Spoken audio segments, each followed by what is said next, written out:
couple years ago, we had our first we had a men's retreat here 2 years ago, and we used a number of things in it to kind of express how men are with women and stuff. And since we're tying off Abigail here, I'm going to say this about David. David used a product that we're going to introduce to you right now because he actually listened to Abigail, whereas her husband, Nabal, the fool, is a stubborn meathead of a guy, and he did not use this stuff, and I want to show you what all men should have. I hope. Just as we start this thing. Because all work and no play makes Jack a dull boy. And Men, how many times has this happened to you? To me. You know, our babies sleep really, really good. Or this. Make sure Timmy wears the blue shirt. If he doesn't. Or even this. And for my birthday, which is next month, I'd really like some of this. Do you have trouble listening or retaining information from your wife? You could be suffering from spousal selective listening, or SSL. With SSL, valuable input is intercepted or scrambled before it reaches the critical learning center of the man brain. Virtually anything can trigger it, like sports, food, even shiny objects with buttons. Fortunately, there is help with Heritol. Containing a rare root with an exotic name, Heritol helps men focus and listen to valuable female input, even pick up on those subtle hints. These are exactly the earrings I wanted. How did you know? Thanks, Heritol. Now I can hear it all. Heritol has not been tested or approved by any regulatory agency. Side effects with Heritol include minor to severe headaches and spontaneous combustion. Use caution when using Heritol near mothers-in-law, as you may hear hurtful comments that would have previously been ignored. Heritol is an enhancement drug. Do not use around children or clusters of talkative old blue-haired women. If focused listening lasts longer than 4 hours, consult your doctor immediately before your wife assumes this is a new standard in your relationship. Men with wives who are nursing or pregnant should not take this product. Heritol, the preferred selection or solution for selective hearing. As I said, we're dealing with men who have a girl in front of them who is kind of leading them. And obviously, David must have used that product. I want to start tonight by reading from chapter 25 of 1 Samuel. And I'm going to look at verses 32 and following in this. And we're going to tie off this part of the thing in terms of Abigail. And I just want to walk through it. We had actually gotten down to verses 36 last week, but I want to back up just a few verses. Now, you know what's happening here is that David is like Robin Hood out there, and he's taking care of business and protecting people and all over the country, and he asks Nabal for some provisions for his 600 men and everything, and Nabal's a jerk and doesn't help him out. And so David's ready to kill the guy, and he gets all 400 men together, and they go and kill it. And Abigail steps in and saves her husband because he's an idiot. And that's what happens. Anyway, the other thing that happens is Abigail also saves David from, they call it blood guilt in here. But what happens is that she stops him from killing him. And that's a good thing because later on it would affect his leadership in terms of people around the country, because if he starts killing the people that are in the country, then they're going to start looking at him with a lot of suspicion. And she saves him out of that. And we talked about all that last week. We found out that basically David is teachable. And he's flexible, and he obviously used it here at all, but he's willing to change. So we're going to start at 32, and I'm going to kind of finish this up and then kind of give you a little bit of grasp in terms of what we can learn from this whole chapter. And David said to Abigail, "Blessed be the Lord, the God of Israel, who sent you this day to meet me. Blessed be your discretion, and blessed be you who have kept me this day from blood guilt, and from avenging myself with my own hand. For as surely as the Lord, the God of Israel, lives, who has restrained me from hurting you, unless you had made haste and come to meet me, truly by morning there had not been left to Nabal so much as one male." Then David received from her hand what she had brought him, and he said to her, "Go up in peace to your house. See, I have hearkened to your voice, and I have granted your petition."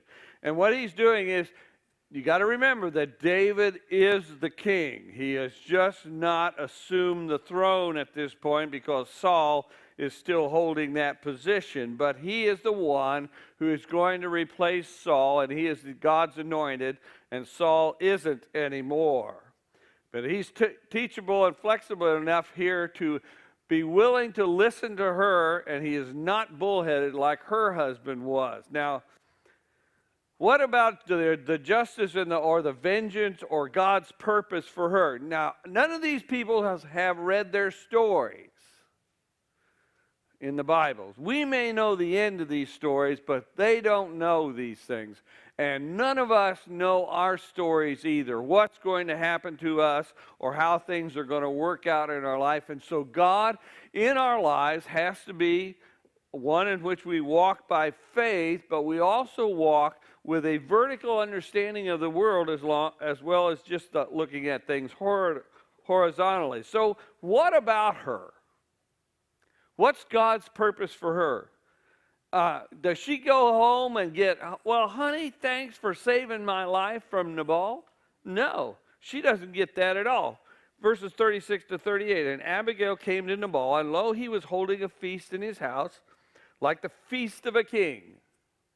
And that's in there for a reason, because he's acting, "Hey, I am somebody." And Nabal's heart was merry within him, for he was very drunk. So she told him nothing at all until the morning light. And in the morning, when the wine had gone out of Nabal, his wife told him these things, and his heart died within him, and he became as a stone. And about 10 days later, the Lord smote Nabal, and he died. Now, she doesn't know any of that's going to happen. Nabal doesn't know that he's going to stroke out on her when he gets mad enough. She's a wise woman, and she is living with a bullheaded man who is obstinate and mean-spirited, and he has a stroke. Well, it's nice to read that, and everybody would probably cheer for old Abigail at that point in time because getting rid of that clown. But she doesn't know that. And one of the things that we need to understand is that David is a man after God's own heart, and Abigail has actually got that same kind of heart. Because in spite of the fact that she is married to this mean-spirited fool, she takes care of him as best she can. In other words, she is faithful to him. Kind of like David is faithful to Saul, even though Saul wants to kill him. And God takes care of business. And this was a test of character for her. She could have run up into the hills and said, "I'm going to get out of here. I'm going to let David come down here. He'll take care of this business, and I will just pray that he takes him quickly." This is a test of character here in terms of her as well as David. It's also a test of character if you're looking at Nabal, but he's not going to be anything good. One of the things that we have to deal with in terms of our own faith and our own lives is we have not read our story, and a lot of things that we deal with in this life is a test of our character, and the question has to do with faithfulness. Do you trust him? Do you trust God with your life? When you're in it up to your neck, you might say, she could have done the easy thing here. She could have gone up there and wait in the hills till God deals with her husband. She could have, she could have been killed, though, in the story. She could have been raped by all of David's men, for that matter, suffering from the king's wrath.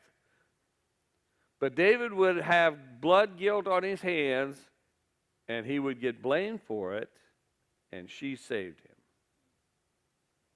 So, it's a test of character for her. Now, verses 39 to 42. When David heard that Nabal was dead, he said, "Blessed be the Lord who has avenged the insult." In other words, do you believe that vengeance is mine, I shall repay, says the Lord, or not? Do you believe that? David is expressing that particular truth that God has said. Has avenged the insult I have received at the hand of Nabal and has kept back his servant from evil. In other words, he kept David from doing the blood guilt thing of murder. The Lord has returned the evil doing of Nabal upon his own head. Now, when we're looking at this, we're looking at the evil doing of Nabal when he was in this part of the story. But we don't know how bad this guy was, what's not written down here at all. So you always have to remember that, too. Then David sent and wooed Abigail to make her his wife. And when the servants of David came to Abigail at Carmel, they said to her, David has sent us to you to take you to him as his wife. And she rose and bowed with her face to the ground and said, Behold, your handmaid is a servant to wash the feet of the servants of my Lord. And Abigail made haste and rose and mounted on an ass, and her 5 maidens attended her. And she went after the messengers of David and became his wife and lived happily ever after.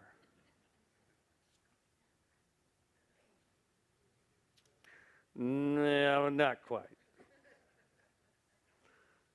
You know, life is life.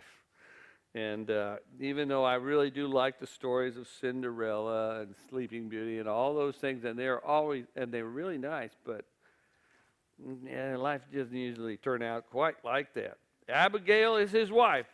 But verses 43 and 44, David also took Ahinoam of Jezreel, and both of them became his wives. Saul had given Michal, his daughter, David's wife, to Palti, the son of Laish, who was of Galim. In other words, David's real wife, which was Michal, or his first wife, I'll just say first wife at this point in time, was taken away from him by Saul and given to another man. David marries Abigail, but he also takes a second wife at the same time. So Abigail is his wife, but there are 2 of them. How do you think she handled being one of 2? That's a good question to ask yourself. How do you think she handled that? I think that she probably handled it the same way she handled her previous marriage to Nabal, which is she was wise, she took care of business, and she was loyal to her husband. I believe that that's probably what takes place here. Out of these stories, you know, once again, she's not read her story. She doesn't know all about it. David hasn't read his story either, for that matter. Nobody has. None of us have either. So there's a couple of things that I want you to pick up out of this particular part of this story of David and Saul and Abigail's specific story here is this. Be wise and wait. Be wise and wait. First off, be wise. Don't work it out on your own. A lot of times what we do is we're into the gift of manipulation and working things out on our own. And I know that that is a tendency that we all have. If you look at the stories that are in the Bible, there are a lot of people in there who decide they're going to work it out on their own time frame rather than giving God his due and being wise enough to not work things out on their own. I learned, I used to pray prayers, oh Lord, I want you to do this and that for me, and I've done all those kinds of things. But over the years, I have learned this truth. I don't pray those things much anymore, because if some of those things had ever come true, oh my God, would I be in trouble. But what I've learned to do is, Lord, I don't know what you're going to work in terms of my life or this life or that, but I want your will to come through, and I want you to work things out. I said, you know the situation I'm in or whoever I'm praying for. You know that situation. And I know that you know how to work things out in terms of that. So I bring that situation under your will and according to the need of the people, whether it's me or somebody else I'm praying for. Don't work things out on your own. Put them in God's hands. But we want to take care of it ourselves. The other thing that has to do with that is, in being wise enough, is your situation may not change at all. We don't know how long she was married to Nabal before God intervened in the terms of her life. We don't know how long. We can speculate later on in terms of how long she was married to David and things and how all that played out in terms of, and she'll re-enter the story here at another time, but your situation may not really change. But if you put your heart and your mind and your will into God's hand, your situation may not change, but you will. And you may need to change. And we don't like change, of course, because change hurts. But sometimes that's what it is. And the second part of this is looking at is waiting around. Now, a couple of things that I've cut, be wise and wait, because God's timing is everything in terms of this. The other thing that I want you to look at in terms of situation, because if you think about this life situation that Abigail was in and what was going on, there could have been a lot of violence involved here because people just react to things. And in reality, that's true of a lot of our stories. You know, when things start happening to us, our first thing is to react. I've learned this truth: see first. And what I mean by that is don't make any judgments, don't make any kind of reaction to anything, but see the situation first. And if you can, look at both sides of the argument. Now, actually, to see two sides of an argument is the mark of a first-rate genius, but it's because it's hard to do. To look at both sides of an argument, especially if you're on one side. Because if you try to put yourself in the other person's shoes, it may be very difficult. The second thing is always restrain yourself. This is the gift of self-control. But you need to restrain yourself. Never react. Always respond. And this is a hard thing to learn to do because, you know, when something hits you hard, our first thing we want to do is we want to, usually with our tongue, is we're going to lash out. But I'm here to tell you, don't do that. Hold your tongue. Never react. Respond. Now, what is response? Response is when you actually put a little bit of space between what is happening and you. And this is something you have to do very intentionally in terms of life because it's not an easy thing to learn this trick. But it's very helpful in things. I deal with a lot of people in a lot of different situations. And I've come to learn, I don't want to react to this. I want to respond to this. So I need to put a little bit of space between me and the situation or the person or whatever, if I can, so that I don't just knee-jerk react to things. Don't do that. Respond to things. You'll notice in this story that Abigail is not reacting. She is responding to the life situation that she is. The third thing that I've come to realize is haste is of the devil. One of the things that the devil just loves to do with people, he loves to get us stampeded. But if he can get you separated out of the herd, you might say, and he can get your attention and he can scare you half to death, your first reaction is to get stampeded. And you get moving away from him. And a lot of times that is the work of the devil. Haste is of the devil. Don't react, respond. And then pray. The fourth thing is pray. And this is where you pray, Lord, I need your perspective in terms of this circumstance, this person, this life situation. I need your perspective, not mine, because my viewpoint may be very skewed because of where I am in terms of the situation. And so that's when you have to back up. And that'll stop you right there from reacting if you just say, Lord, I need you to talk to me here because I don't know what this all means, and I need to be able to see with your eyes. That's why learning to wait is kind of hard to do, but it's important because timing is everything. In terms of how God works in this world, timing is so important in people's lives. And I've come to realize that in ministry over the years. It may not need to happen today, whatever that is, because God's timing may have something else in mind. And so that teaches us to wait. And waiting's hard because that requires patience, because that's not getting done on your timetable. Anyway, she learns these things. She actually functions very well. Then she has a test of character because she has to be faithful to her husband, who is probably, well, he's worse than Saul, I think. I think he's mean-spirited as well.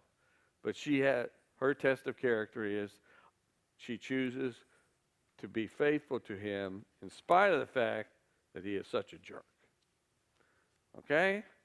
And that's Abigail for you for now. And now we're going to move on to 1 Samuel chapter 27. Now, I want to back up and tell you now, we looked at chapter 24. Chapter 24 was when David spares Saul's life. Chapter 25 is when he has all this trouble with Nabal. And chapter 26 is when he spares Saul's life again down in that camp. So we got a lot of things that are happening along this line. And none of them are the best situations in the world for David. Okay? One time he gets tempted to kill Saul. The second time he does it as a king and he spares Saul's wife. But then he has to deal with Nabal, and she saves his derriere from blood guilt.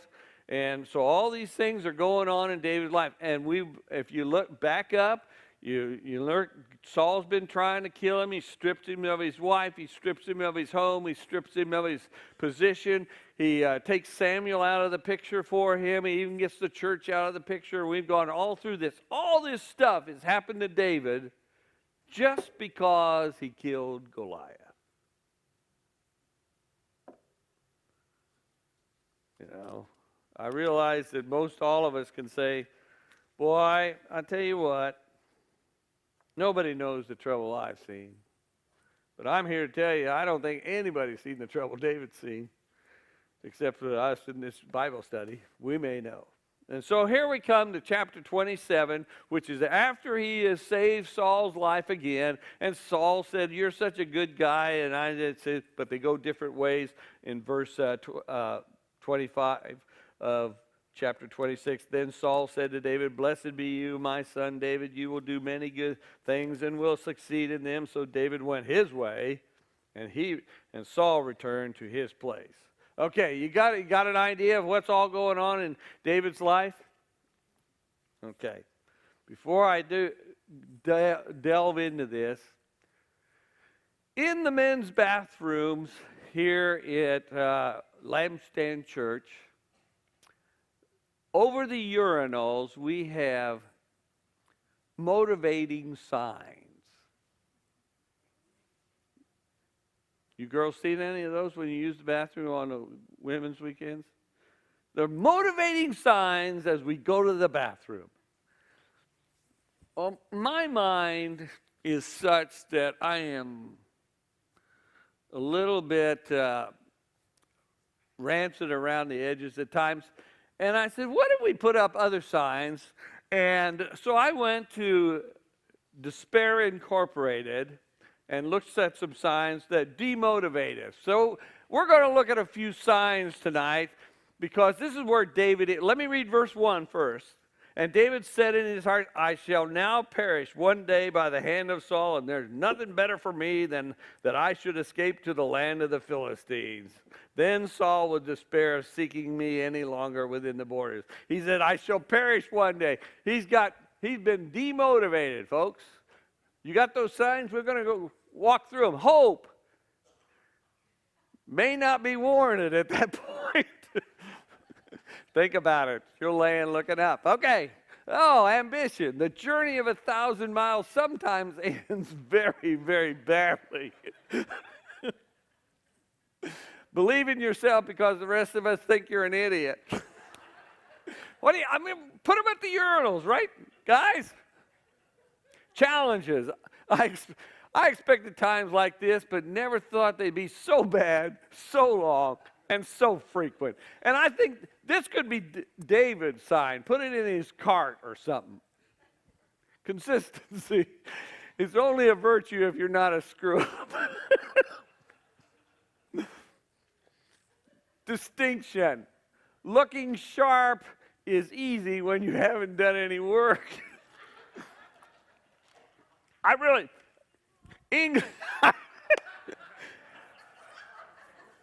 Okay, for those of you who are listening to this CD down the road, this sign says, English, I told you to learn it, and it's some guy who is a foreigner using preparation H for toothpaste.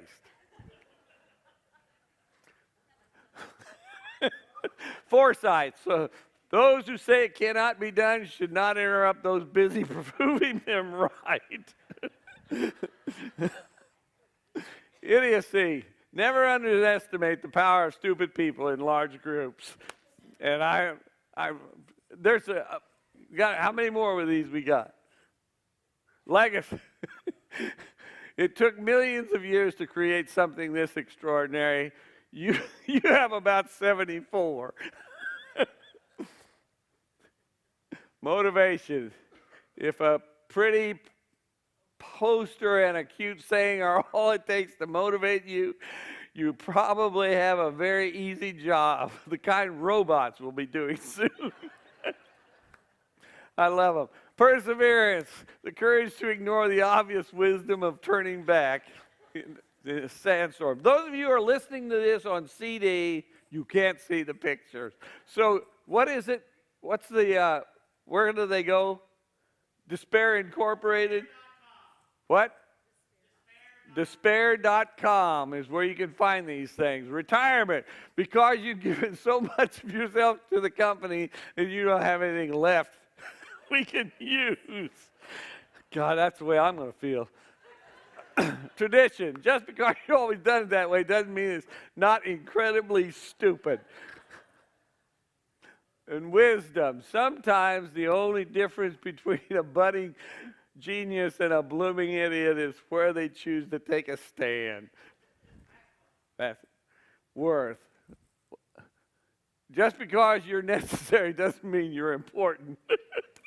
I love them. Anyway, I brought these things up because, well, all work and no play makes Jack a dull boy. David, at this point in time, and David said in his heart, now we have walked through everything he's gone through, and somehow he has managed most of the time to be pretty upbeat in the whole thing. But here he is in chapter 27. And David said in his heart, I shall now perish one day by the hand of Saul. There is nothing better for me than that I should escape to the land of the Philistines. Then Saul will despair of seeking me any longer within the borders of Israel, and I shall escape out of his hand. David is in the pits of life. And I have to give him credit for being as positive as he's been all these times in these other chapters we've been going through. We don't know how many years of his life that makes up. But it wasn't one day, I guarantee, or 1 month. Despair and despondency comes. Every one of us can be broken. I don't care who you are. If enough stuff hits you, over enough time, you can be broken. And David is in the pits at this point in time. And a lot of D words come to mind in terms of discouragement, disillusionment, despair, despondency. And all this is taking place at this point in time when he says, I shall now just die at the hands of Saul. So I'm going to read on. So David arose and went over, he and the 600 men who were with him, to Achish, the son of Maoch, king of Gath. And David dwelt with Achish at Gath, he and his men, every man with his household, and David with his 2 wives, Ahinoam of Jezreel and Abigail of Carmel, Nabal's widow. And when it was told Saul that David had fled to Gath, he sought for him no more. Now, David is a guy that basically came to a fork in the road. Now, he's about to spend 16 months with the Philistines. So he's really going to be with the Philistines in the world for 16 months of disobedience, I guess, away from God at that point in time. Why? Well, he'd been beaten up so many times that he probably just threw up his hands at one point and he went into despair. And I have to say this, I don't blame him. Do you blame him? I don't think so, man. The guy's been beat pretty good over the years. And what happens is he's been beat up so many times and he slips away from his spiritual life. And that's what's happening to him. And we can take this story and we can say there are about 3 things that can also happen to us. When you read the book of Psalms, and there are a lot of Psalms in there about that David wrote, and at different times in his life, and different times when he's in exile over there, when he's in the cave and everything, there are different times when he writes these songs, but there are no Psalms about this period of time, these 16 months here. This is where he quits looking up. David said in his heart, and I think that's very important. He said it in his heart. I shall now just let it go. Have you ever talked to yourself? Boy, I have. I don't know about the rest of you, but I talk to myself a lot. It's when I start talking back, though. That's kind of scary. But, I mean, I've talked to myself. But you notice that what he's doing here is he's just looking horizontal. He is not looking up at all. He is just talking about his life and where he is at this point in time in his life, and he is not bringing God into this. So what he's doing is he is slipping away from his spiritual life, and we do that as well. I mean, I don't know. I mean, I think if anybody had a reason to, he had a reason to, but he doesn't pray, and he doesn't look up. In all of chapter 27, which is 16 months. He doesn't pray and he doesn't look up. Now, we know all the bad things that have happened to him, but let's also think about this. He's not a total failure. First off, he killed Goliath. And then he was made the head of the armies of Saul in some areas, and he had lots of victories in terms of that. He had victories when he was just playing Robin Hood out there in the country as well. So he's not totally devoid of that because God had been with him and gave him great success. And because of that great success, envy and jealousy entered into Saul's life, and he went after him, but he wasn't a total failure. He had his wins along with his losses. But at this point in time, no matter how many wins he's had, it doesn't feel like victory. And you know, that's that's one of those things that it's really not quantifiable, because you can have a lot of people tell you, man, that was a great job, you did a great thing, and you have one person say, I thought it stunk. And, oh, God, don't do that to me. And all it is one person saying something like that, or one little thing that doesn't go right, and it can tear you up.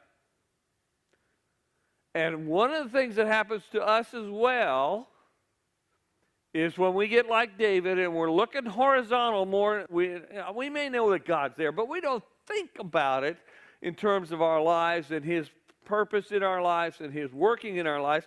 We forget that God is with us in these struggles that we have.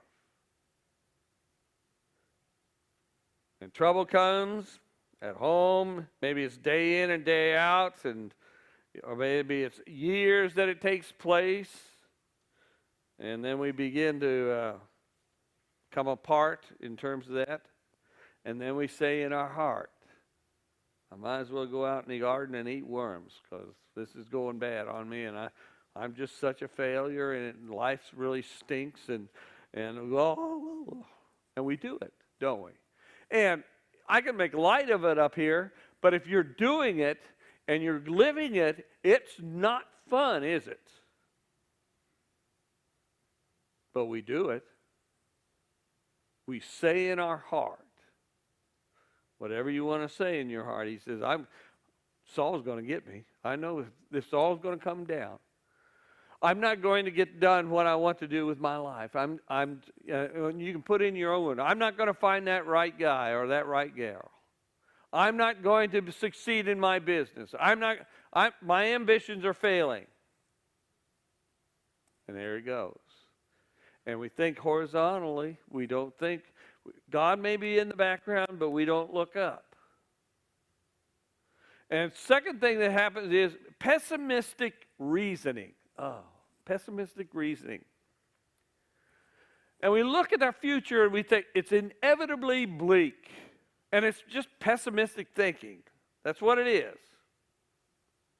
Because if you have optimistic reasoning instead of the pessimistic reasoning, you may say, you know, what I got out in front of me doesn't look very good, but I think I can get through this. But when your heart turns pessimist, and things get bleak, and oh God, I'm going to fail here. Adversity is taken in a negative way.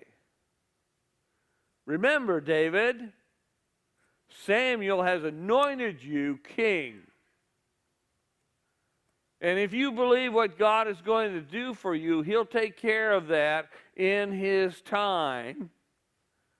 Abigail, who you have just picked up, she's a real smart gal in a real short skirt, and she's good looking, and you're the king, and she said, you're the king. Saul himself has said, you're going to replace me, David, because God is with you. These are things that he's been told. And he falls into the pit anyway. And and then he just goes down and he's got the Eeyore feel. Oh, God, he's coming down on me. Now, why do we get like that? Why do we get like that? I think it could be the winner of our soul. I don't know. I mean, if things hit you enough, it'll drive you into that kind of place. But sometimes, I think it's just we don't think about looking up. We're just looking out there, and it doesn't look too good. And of course, that's how you see the world, is the way you are, not the way the world is. And then we get into rational reasoning. Oh, and I love this part of it. We're so rational that we aren't rational. The rational reasoning is we look at everything from strictly a human viewpoint. And when hard times hit us, oh, God's left me. I know he has. I've lost all the promises, all the ambitions, or all the things that I thought were going to happen to me. I thought I would be king. You can put in your own part in there if you want to. And I think of the demotivation posters. Get to work. You're not going to get any better anyway. Go to the Philistines. That's what he does. And he might as well have said, I'm going to go out in the garden and eat worms. Because he said, I'm going to go on down to the Philistines. And when he says he's going to the Philistines, I'm going to tell you something that I know about this. When he says, so David arose and went over with his 600 men to the king of Gath, and that's in the Philistine areas, and he's there. In the Bible, you can take this one to when it talks about the Philistines, or Philistia, or if it talks about Egypt, both of them are really a picture of the world. So in other words, David is going into the world. He's leaving his spiritual life, and he's just going to motivate himself into the world, because Egypt and Philistia have always been a picture of the world. And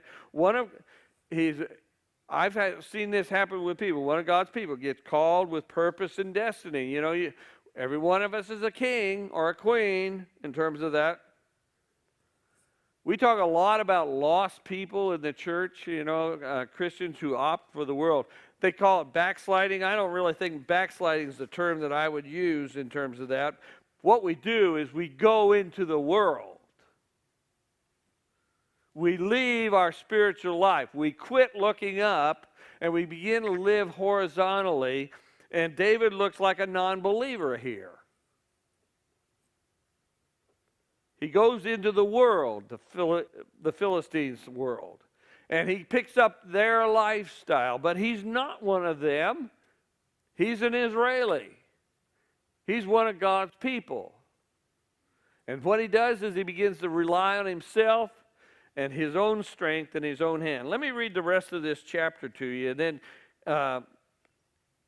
picking up at verse 5. Then David said to Achish, if I have found favor in your eyes, let a place be given me in one of the country towns that I may dwell there.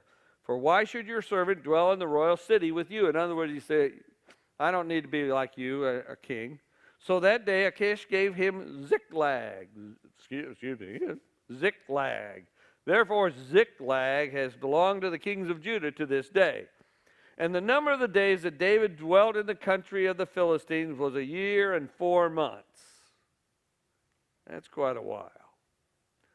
Now David and his men went up and made raids upon the Geshurites, the Girzites, and the Amalekites, for these were in the inhabitants of the land from the old, as far as Shur to the land of Egypt. And David smote the land and left neither man nor woman alive, but took away the sheep, the oxen, the asses, the camels, the garments, and came back to Achish. And when Achish asked, against whom have you made a raid today? David would say, against the Negev of Judah, or against the Negev of the Jerahmeelites, or against the Negev of the Kenites. Notice he's not talking about the ones that he actually went against.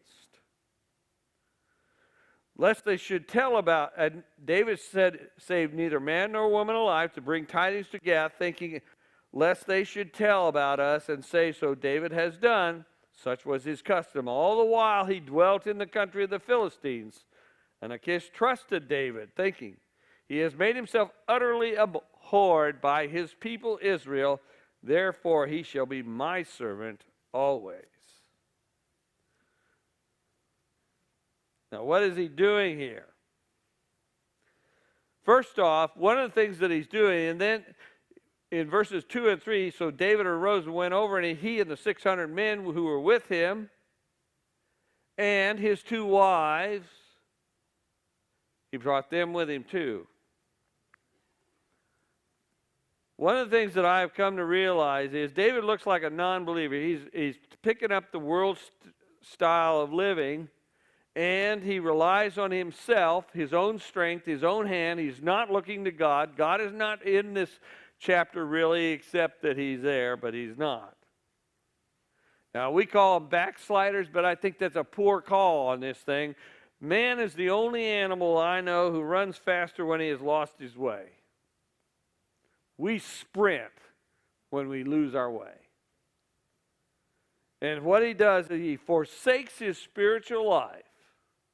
That's what backsliders, people who forsake their spiritual life. And I've seen this happen. I've been in this church 17 years. I was at this church down in Kentucky for 23 years.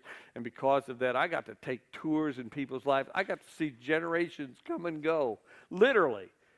And one of the things that I know is we think that when we go off into the world and we get off on our own way, it doesn't affect anybody else. But it does. Because your life, my life, we have consequences that come to our lives because of this. And we don't do it alone. In verses 2 and 3, right here, what does David do? He takes his business and his family with him. In other words, everybody that's around him is going with him into the world. And you can have these kinds of examples everywhere. You can have them out there in society. We watch this happen in terms of big names in our society. You know what?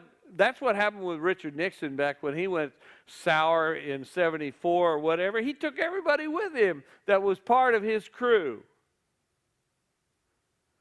I think back to the Assembly of Gods when Swaggart and Jim Baker went bad. They took everybody down with them. And we saw in the .com era back in 2000, and when Enron went down, those corporations, they wiped out tons of people. This new guy that, who is he? Madoff. Richard Dreyfuss is playing his story. He takes everybody down with him in terms of that. Now, these are the bad examples, okay?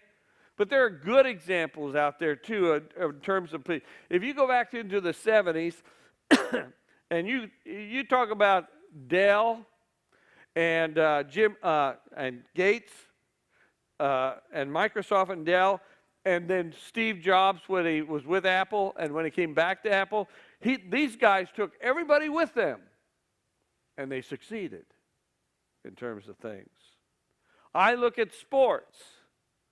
When you look at a guy like Vince Lombardi and what he did with Green Bay and what he did, he took everybody with. He took all those players with him. When Dickus showed up in Chicago in 82 or wherever it was, he says, we're going to be there in 3 years, and he took everybody with him.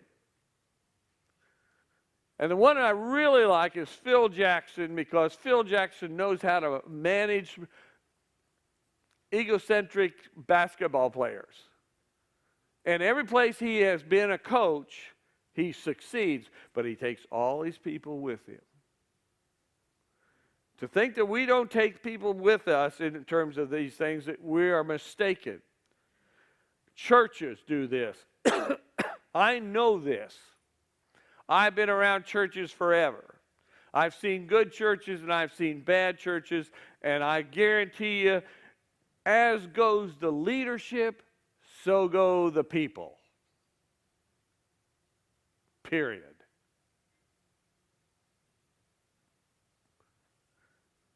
And that's the way it works. And David is a man who decides that God is no longer important to him, and he's going to go into his world, and what he does is he takes everybody with him. In the Bible, you've got people that do that kind of stuff too. I did a study on Abraham. Abraham was a man who was following God's lead, and when he was following God's lead, everybody prospered. And when he went sour and he went to Egypt twice, things went awry and fell apart. And that included his wife and all his people and his business and everything else. And there's consequences to our actions. And the law of the harvest enters into this.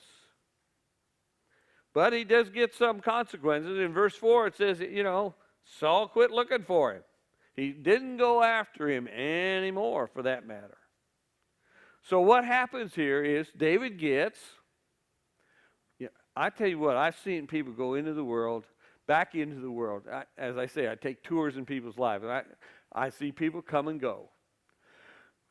And if they go into the world, one of the things that we get is we get a false sense of security. He says, well, he didn't have Saul after him anymore, but he's out there in the world, and you can sit in your seat in church and not do anything.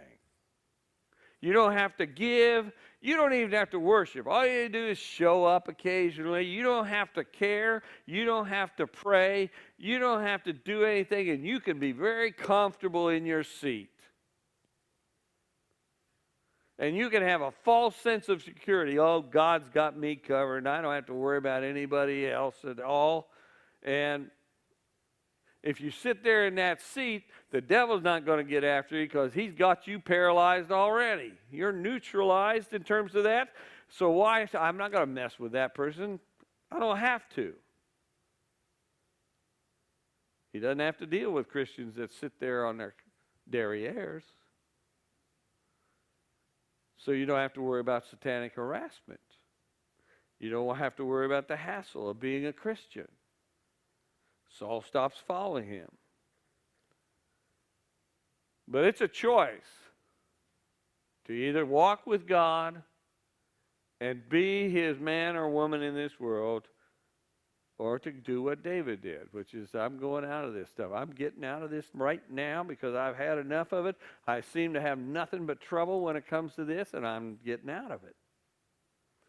Now, I'm not going to tell you that sin doesn't have its pleasures, folks. But it does, because it does. You can go out there and you can party till dawn. And you can have a good old time in terms of that. Because sin has its pleasures. You can go into the world and you don't even have to act like a Christian. Disobedience has its moments, folks. I'm not going to lie to you. It has its moments. And that's why it's so enticing to people. And so if you want to run away from God, it's a good place to go. Or if you just want to go out and have fun, it's a good place to go. You can go into the world. You don't even have to act like a Christian at all. But I'm here to tell you this. If you're God's man or his woman in this world, and you do that, you're going to have, it's like a person with a foot in two different boats. And those boats just start sliding apart. And there you are.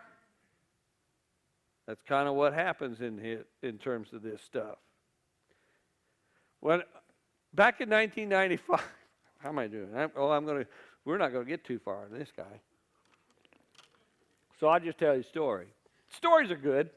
Back in 1995, I had been at the church down in Kentucky for about 16 years. They decided that they're going to be nice to me, and they gave me a 3-month sabbatical where I could do whatever I wanted to do. And it's not really classified as vacation, but it could be. But it was a 3-month sabbatical where I could just go off and do whatever I wanted for 3 months. So part of that time, I go to where I believe that the membrane between heaven and earth is kind of thin. And sometimes you can see across. I went to Panama City Beach for a week of that time, and and since it was my sabbatical, I didn't have to be a preacher for 3 months. Yay! I was kind of like in that limbo period of time. And so one night or one evening, I was at, I don't know which place. It's the last local beach thing. Anybody been down there? What's the name of the place? Anyway, I was there, and they had a band in there that night, and I was sitting there, and I didn't want to talk to anybody. I didn't want to do anything. I just wanted to go in there and have a meal and have a couple of beers, listen to the music, and do this. This guy sits down next to me, and he wants to talk. And I'm going, oh, God, that's all I do. And so he talks, and he tells me what he's doing and all this stuff, and I say, well, he said, what do you do? I said, I'm in sales. It's true. Marketing. And so we talked some more, and he kept bugging me. You know, he kept working the edges, and finally I had to spill the beans and tell him what I did. And the problem with that is that, and I know you people do this because I know it. And because you all think I'm made out of wood at times, and I'm not a real person up here. I'm just not like you at all, and everything. So a lot of times blue smoke just starts coming up around me, and so this guy starts to get religious. I'm going, oh crap.